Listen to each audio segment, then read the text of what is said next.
Allahu Akbar. Hai guys, balik lagi di Gibah lagi. Sudah mulai kah? Kita lupa episode keberapa, episode ketiga. Betul. Di tahun 2023. Weh. Kita nggak tahu bulan apa ini akan tayangnya. Dan kita rekamannya di bulan 3. Bulan April Iya. sayangnya ya. Dan di season baru Gibah lagi. Yes, akhirnya 2 episode tadi kemarin, bukan tadi kemarin Tadi ya. kemarin. 2 episode yang lalu kita udah Iya. mulai tayang YouTube ya, dan sekarang insya Allah sampai seterusnya kita tayang YouTube. Tapi Amin. kalau yang kita Amin. terganggu lewat tayang YouTube, tenang aja, podcast kita di Gibah lagi masih ada Betul. Di Spotify. Iya, dan kalau udah cek-cek Facebook Thanks lagi. page. YouTube-nya Creativity udah ada tuh video-video kita tuh. Nah, di IG kita ceknya langsung di Creativity Team. Creativity. Sama di Instagram kita banyak tuh reels yang gak jelas ya. Ya. Jadi Ya. silakan dikomentarin dan like. Kalau di sharing boleh deh, cuman Boleh. jangan di circle kami ya. Mohon maaf. Dan juga bagi Anda yang mungkin punya ide topik apa atau bahasan apa yang harus kita obrolin di sini, silahkan dan monggo. Iya betul. Dan juga ngobrolin seputar Aha. Pengkhianatan.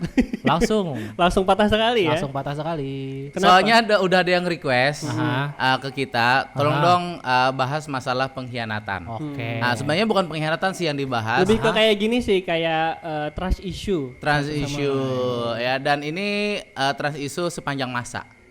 Nah, kenapa tuh? Bukan Dari sepanjang- zaman dulu sampai sekarang selalu ada pengkhianatan. Iya, betul. Baik itu pengkhianatan pada negara atau pengkhianatan cinta. Iya, salah satu contoh paling gampang kan pengkhianatan itu kan kita bayar pajak tapi bukan buat kita. Aza, itu dia. Tadi kan ngobrol di Aha. off air. Pak, bahas apa hari ini? Yang tren apa sih? Males banyak politik. Politik. masuk. Politik. Memang ada tuh memang Saya nggak politik. ngomongin politik kan tadi pengkhianatan cinta. Oh ya, satunya apa? Ini dia nih yang ngomongin pajak. Bukan pajak, Habis? Robicon. Hmm. Habis itu injak-injak leher deh. Hmm. Aduh, Subasa Ozora. Nih, kira-kira sebulan lagi deh sembuh. Apa tuh bedanya? Sadar. Ya doain guys, Ari dalam masa penyembuhan ya. Amin. Iya, betul.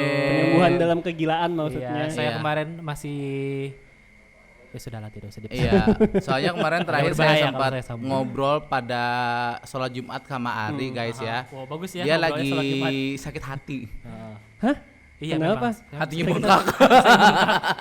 Hah, iya. Iya, betul. Itu gara-gara DBD tuh. Iya kayaknya. Makanya saya bilang kemarin obatnya ada kasih ke Edo, bilang kenapa biar Edo anti sakit hati. Edo tidak anti sakit hati. Edo tuh anti hammer. Atau anti dingin sih sekarang. Oh, Agak panas ya. Kita lupa ngomongin. Sekarang kita ada di Yeay. Untuk Ini di season belakang ya. terbaru ya. Kayaknya kita bakal di sini juga untuk rekaman selanjutnya. Aha. Mungkin bakal ada tamu juga ke depannya ya. Betul, Semoga. dan apalagi kabar terbaru ya. Ini kantornya Sofi ada di sini. Belum. belum. Gak bisa. Itu Oh, nggak bisa, nggak jadi, Iya, nggak jadi, bisa, nggak nggak jadi. bisa. Batal. Tidak bisa di briefing. Gimana kalau kita langsung ke topik ya biar. Langsung ke biar- topik. Jadi kita Oke. langsung ke topik aja.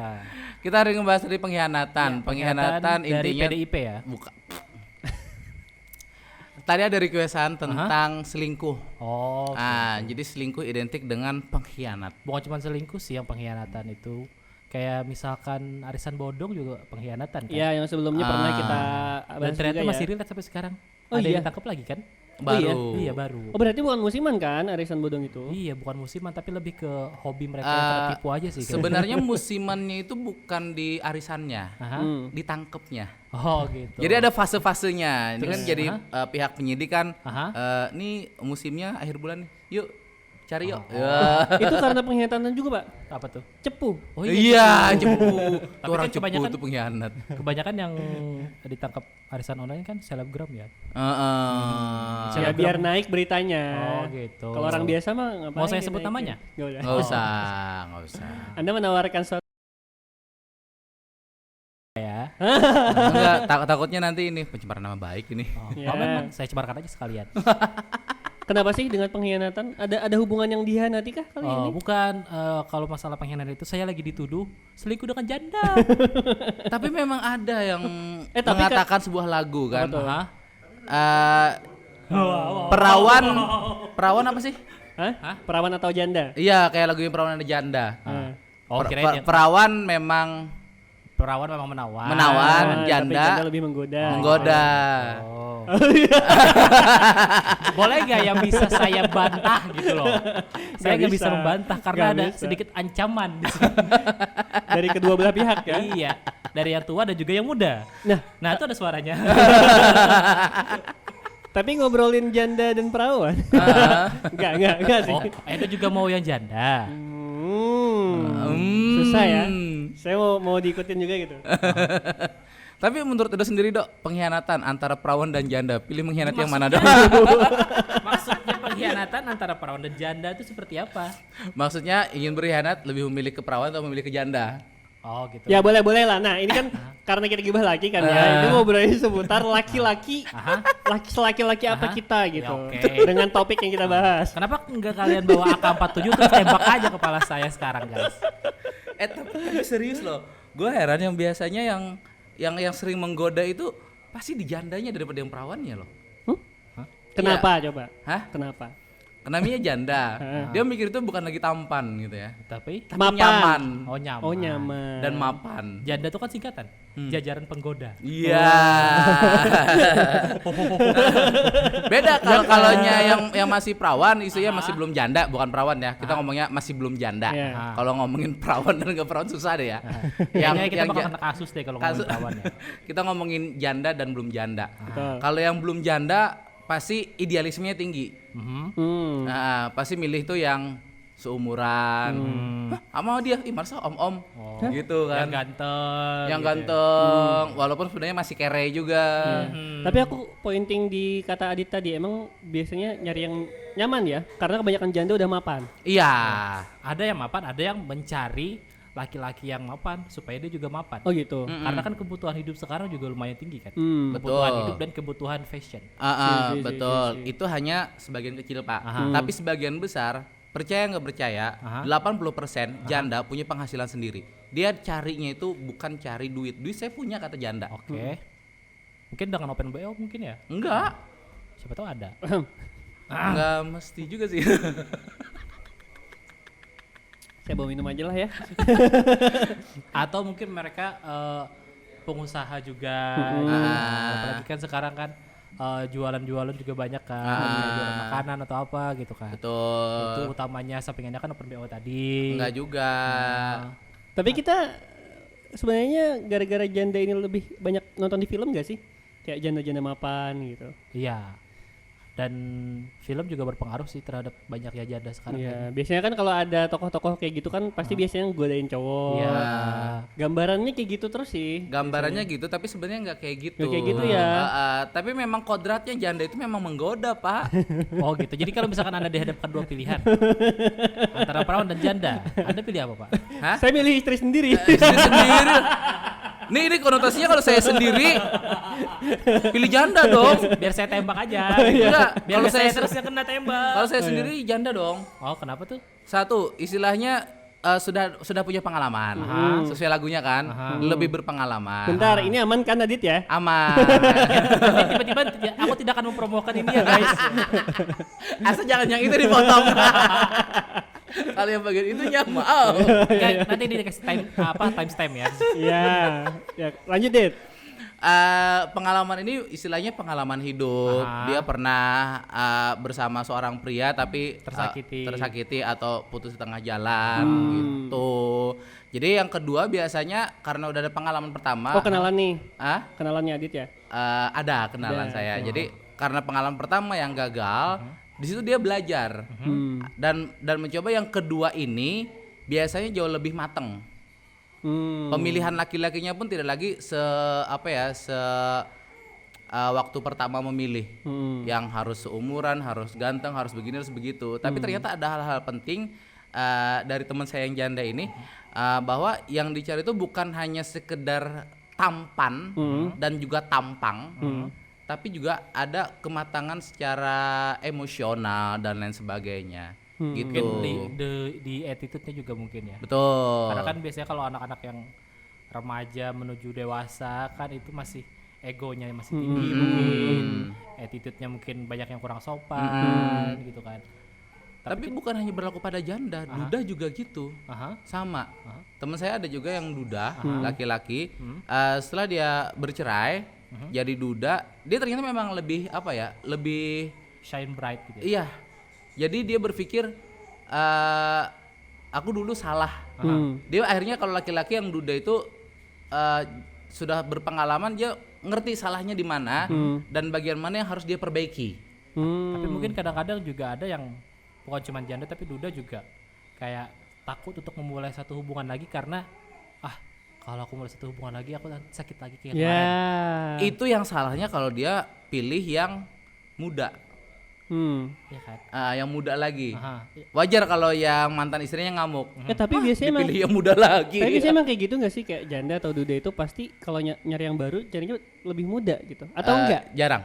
Oh jarang. Ada tapi jarang. Tapi kan memang kematangan emosional dari laki-laki kan beda sama manusia sama perempuan maksudnya. Beda, cuma kematangan laki-laki memang dia mikirnya nggak lagi yang harus muda, tapi terkadang malah ada yang mungkin masih belum menikah, tapi biasanya lebih berumur. Tapi mungkin ada juga yang laki-laki yang apa istilahnya tidak duda tapi memilih untuk menikah bersama dengan contoh yang nenek-nenek yang umur 72 tahun. Itu mungkin emosionalnya udah dewasa duluan. Ada juga yang biasanya mungkin yang tadi kasusnya dia sebelumnya sama yang lebih muda. Jadi pengalaman sama yang lebih muda kurang bisa mendapatkan apa yang dia mau entah dari pengalaman ataupun kepemimpinan dan lain-lain. Jadi nyari yang coba lebih tua gitu. Tapi ketuaan. Tapi enggak juga sih. Intinya sih tetap rasa nyaman dan biasanya mereka yang sudah berpengalaman, sudah misalnya nggak usah duda janda ya, yang pacaran aja udah berapa kali putus gitu kan, menjalin hubungan tapi nggak pernah nyampe ke pelaminan, itu biasanya habis putus pertama, putus kedua, dia lebih ada pengalaman-pengalaman yang saya dulu salahnya begini, harusnya tidak begini, dulu begini, harusnya tidak begitu. Ada yang memang kayak gitu, tapi ada juga yang memang inilah aku nggak bisa merubah, ya itu memang manusia. Bodoh ya. Masih tolol ya. Tapi kebanyakan ini enggak sih kayak duda atau janda itu mereka memilih untuk kita balik ke belakang ke hubungan ataupun penyebab si ini berpisah kan. Duda janda ini kan adalah hasil dari perpisahan suatu hubungan kan. Betul. Nah, bener gak sih biasanya atau kebanyakan mereka itu adalah orang yang memang fokus banget sama karirnya. Karena kalau aku tahu ya, aku tahu ada beberapa orang-orang yang memang ternyata emang dari karirnya mungkin karir juga ngaruh ke pola pikir dia untuk menjadi seorang yang lebih mandiri dan ngerasa kayak kalau lu nggak pantas sama gue ya gue bisa misah sama lo gitu. Ada yang kayak gitu. Ada kecil Dok. Ada. Dan yang paling banyak menurut survei dari Departemen Agama harus ada ininya ya. KUA ya. Kalimantan Selatan salah satu tertinggi perceraiannya dan menurut lupa nama ustadznya yang sambil bekerja di Depak itu apa? Pengadilan Agama, Pengadilan Agama kok Departemen Agama salah ya. Pengadilan Agama rata-rata hampir 70-80% penyebab perceraian karena faktor ekonomi. Kayaknya memang faktor ekonomi sekarang lebih jadi hot issue ya. Tapi itu enggak sekarang aja enggak sih? Atau dari zaman dulu sampai sekarang. Nah, jadi perpisahannya itu satu karena faktor ekonomi yang menyebabkan faktor ekonomi kenapa jadi penyebab utamanya karena mereka kawin muda, emosialnya masing-masing belum matang. Jadi si ceweknya minta AIU tapi si cewek nggak sadar suaminya ini ngapain. Suaminya nganggur tapi dia pikir suaminya berak duit. Nah ngobrol ke ini ada di media sosial yang ramai juga. Mungkin kalian udah lihat atau belum? Ada komentar dari Chef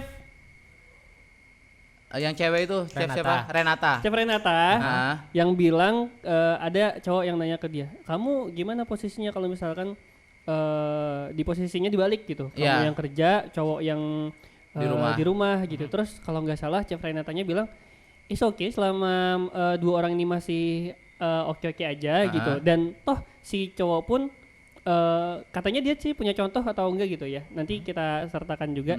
Si cowok memang jadi a good father of his child gitu. Jadi kayak emang jadi bapak rumah tangga yang baik. Dan si ibu pun memang berkarir untuk ya menggantikan si posisi si bapak tadi gitu. Tapi kan kita nggak tahu ya apakah si bapaknya nganggur banget atau nganggur banget. Ada teman saya. Nah gimana tuh? Kalau teman saya itu istrinya malah pegawai Pemprov. Dianya di rumah Tapi stabil. Mereka tuh apa ya? Cocok saling mengisi. Nah, keuangan apa segala macam si istrinya yang bekerja apa segala macam. Karena kan pegawai Pemprov nih, PNS lagi ya. Gajinya kan gede tuh. Dia kerja, cuman kerja santai. Tapi yang dipastikan juga dia memastikan rumah aman, anak-anak aman, antar jemput anak aman, ngajakin anak jalan segala macam aman, gitu. Jadi nggak mesti nyuruhin misalnya, nih istrinya udah kerja, disuruh beres-beres rumah, cuci piring, cuci baju, terus nyuruh ngomong anak, lu pikir dong. Terus suaminya tiduran aja main game gitu. Main game, main HP, alasan capek kerja. Terus katanya dari umur 20 tahun aku sudah memimpikan ini. Aku main loh. game di rumah, istriku kerja. Oke, ini topik yang menarik yang bakal jadi topik lanjutan kita setelah ini teman-teman ya. Penutup deh untuk janda dan duda tadi.